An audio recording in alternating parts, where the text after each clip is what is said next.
Income tax return क्या है, income tax return क्यों भरा जाता है, उसमें क्या भरा जाता है, इनकम टैक्स रिटर्न कब भरा जाता है। अगर ये सब आपको जानना है तो इस वीडियो पर शुरू से लेकर के अंत तक आपकी निगाहें टिकी रहनी चाहिए। इनकम टैक्स रिटर्न बहुत ही महत्वपूर्ण डॉक्यूमेंट है। इंडिया की इकोनॉमी में इनकम टैक्स रिटर्न का बहुत बड़ा महत्व है। इसको जानने के लिए आप शुरू से लेकर के अंत तक वीडियो को ज़रूर देखें। इसको फॉरवर्ड कर करके भी देखेंगे तो बीच में आप कुछ ना कुछ मैटर ज़रूर मिस कर देंगे, फिर आपको ABCD से गिनती गिननी पड़ेगी। इसलिए आप इस वीडियो को शुरू से लेकर के अंत तक बने रहें। और हाँ, अगर अभी तक आपने लाइक कमेंट सब्सक्राइब नहीं किया है तो इसको सब्सक्राइब भी कर दें, बेल आइकॉन पर भी दबा दें ताकि आपको इम्पोर्टेंट वीडियो मिस ना हो जाए और आप देख ना पाएँ, ऐसा ना हो। ठीक है, तो दोस्तों आइए अब हम समझते हैं इनकम टैक्स रिटर्न कब फाइल करना चाहिए। When do you have to file ITR। तो अगर आपकी 60 वर्ष से नीचे हैं और 2.5 लाख रुपए से ज़्यादा की इनकम है तो आपको ITR भरना होगा, चाहे आप इंडिविजुअल हों, चाहे आप HUF हों, चाहे आप AOP हों, चाहे आप AGP हों, चाहे आप BOI हों। तो दोस्तों कुछ नए वर्ड्स एब्रिविएशन से आपको यहाँ पर सुनाई पड़ रहे हैं, individual, HUF, AOP, AGP, BOI। तो ये लोगों की कैटेगरी इनकम टैक्स ने बांटी है। इंडिविजुअल का मतलब सिंगल पर्सन, कोई भी एक आदमी जो कमाई करता हो, जो बड़ा हो, एडल्ट हो। दूसरी चीज़ HUF, एक परिवार, अगर जो हिंदू अनडिवाइडेड परिवार है, पहले अनडिवाइडेड फैमिलीज होती थी, उसको हिंदू अनडिवाइडेड फैमिली बोलते हैं। AOP है एसोसिएशन ऑफ पर्सन, कई पर्सनस का उसमें समूह होता है जो एसोसिएशन ऑफ पर्सन कहलाता है। एक artificial jurisdiction person, judicial person, जिसका अस्तित्व तो हो लेकिन वो ह्यूमन बीइंग्स ना हो। और इसी तरीके से बॉडी ऑफ इंडिविजुअल, कई तरीके के श्रेणी में लोगों को बांटा है। अगर आप 60 वर्ष से अधिक के हैं, 80 वर्ष से कम के हैं और आप 3 लाख से ज़्यादा कमाते हैं तो आपको ITR भरना होगा। अगर आप 80 वर्ष से ज़्यादा के हैं, आपकी इनकम 5 लाख के या उससे ज़्यादा है तो आपको ITR भरना होगा। तो ये तो हो गए इंडिविजुअल्स के लिए, HUF के लिए, AOP के लिए, AGP के लिए और BOI के लिए नियम। दूसरा नियम आता है, सबसे बड़े से लोग समझते हैं, कंपनीज, पार्टनरशिप फर्म। तो कंपनीज को तो ITR हमेशा भरना है, चाहे उसकी जीरो इनकम क्यों ना हो। तो कंपनीज और firm has to file ITR compulsorily, even if you do not have any income, even if you have the loss.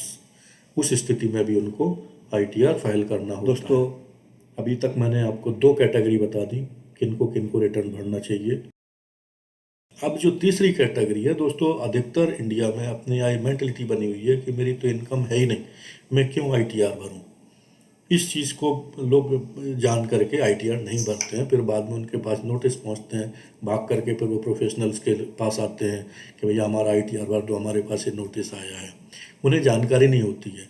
ये जानकारी मैं आपको अभी देने वाला हूँ ताकि आपको भविष्य में कोई प्रॉब्लम ना हो। दोस्तों मुझे मालूम है अभी आप बहुत मन लगा करके मेरा वीडियो सुन रहे हैं, शायद आप सब्सक्राइब करना भूल गए हों, तो एक बार सब्सक्राइब बटन पर ज़रूर दबा दीजिए और बेल आइकॉन दबा दीजिए ताकि आपको ये इम्पोर्टेंट चीज़ें मिस ना हो जाएं।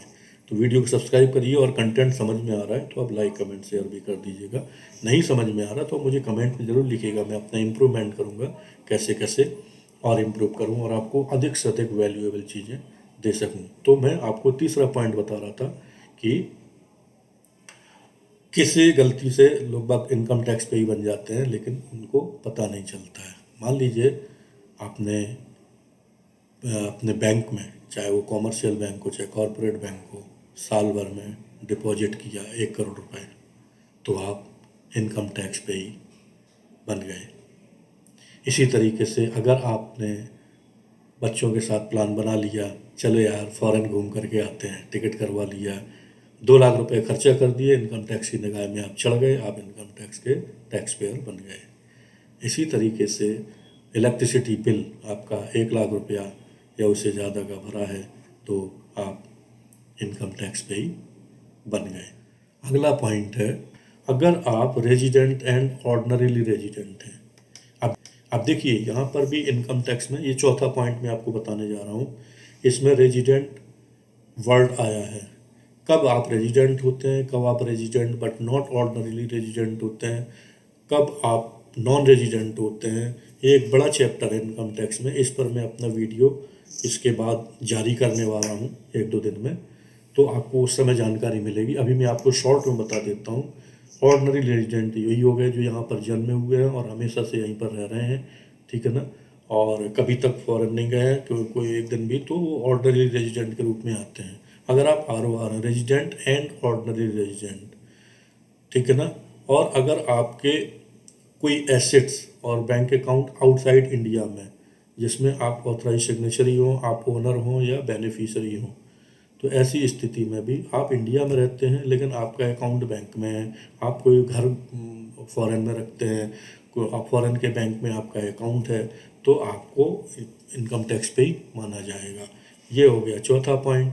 अब आते हैं पाँचवें पॉइंट पर। पाँचवा पॉइंट है any person other than above whose for businessman total sales gross, ये बिजनेस प्रॉफिट वाला कहानी आ गई है। Sales gross receipt etcetera more than 60 lakh.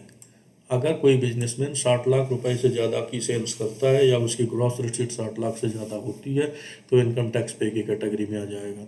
अगर कोई प्रोफेशनल जैसे चार्टर्ड अकाउंटेंट है, डॉक्टर है, इंजीनियर है, उसकी ग्रॉस रिसीट 10 लाख से ज़्यादा है तो वो इनकम टैक्स पे की श्रेणी में आएगा, उसे इनकम टैक्स रिटर्न भरना पड़ेगा। The aggregate TDS tax deducted at source and TCS tax collected at source is more than 25,000। अगर TDS और TCS 25,000 से ज़्यादा कट रहा है तो वो, और रेजिडेंट सीनियर सिटीजन के लिए 60,000 से और अबव के लिए 50,000 है। तो ऐसी स्थिति में नेक्स्ट आइटम है deposit of 50 lakh for more 50 lakhs और मोर इन वन और मोर सेविंग अकाउंट इन वन और मोर बैंक्स। अगर आपका बैंकों में 50 लाख से ज़्यादा का डिपॉजिट है तो you have to submit ITR compulsorily.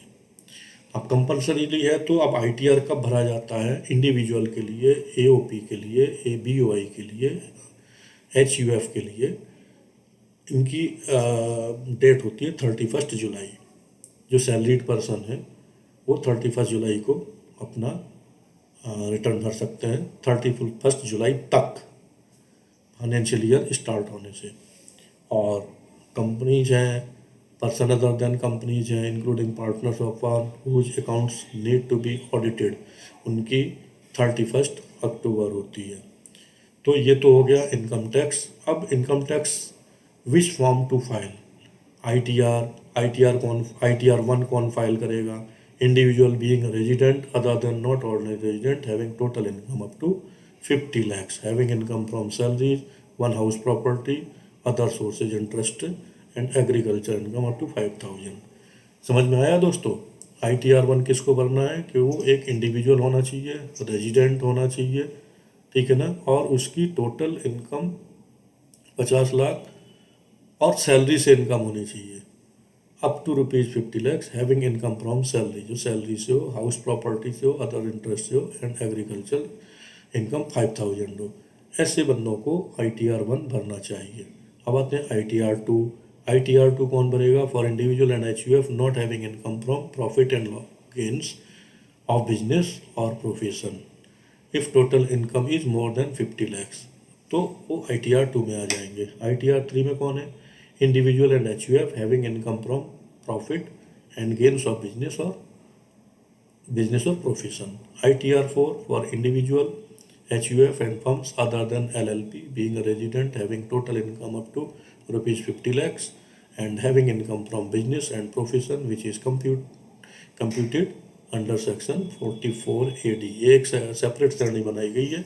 ऐसे बंदों को ITR 4 भरना पड़ता है। ITR 5 किसको भरना पड़ता है? For person other than one individual, second HUF, third company, fourth person, filing ITR 7। ITR 6 for companies other than companies claiming exemption under section 11। ITR 7 for person including companies required to furnish return under section 139 4A 4B and 139 4C and 4D only. तो दोस्तों अभी आज का मेरा video का main purpose था कि ITR कब फाइल करना चाहिए वो मैंने आपको बताया, साथ में कौन सा ITR किसको फाइल करना चाहिए। तो कैसा लगा आप लोगों को वीडियो? अगर अच्छा लगा है तो कमेंट बॉक्स में लाइक कमेंट ज़रूर करिएगा और अगर आपको अभी तक सब्सक्राइब नहीं किया है तो सब्सक्राइब भी कर दीजिएगा, ताकि आप आगे भी वीडियो देखते रहें। थैंक यू, धन्यवाद, नमस्कार।